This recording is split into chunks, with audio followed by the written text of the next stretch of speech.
Good day, RosterElf community. My name is Louise Marshall, and today I'll guide you through exporting your payroll data in just a few easy steps. Let's get started. How to save your changes before exporting. Click Save on the payroll screen to lock in any custom shifts.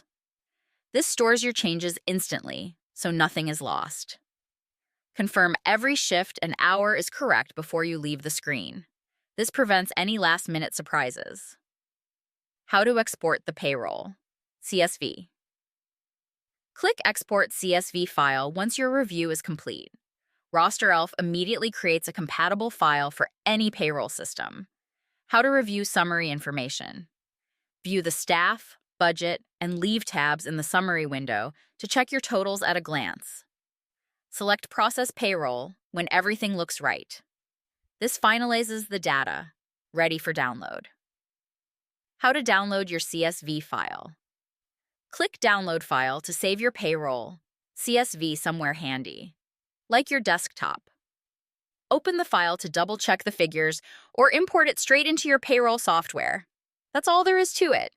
If you need a hand, our support team is always ready to help. Happy rostering!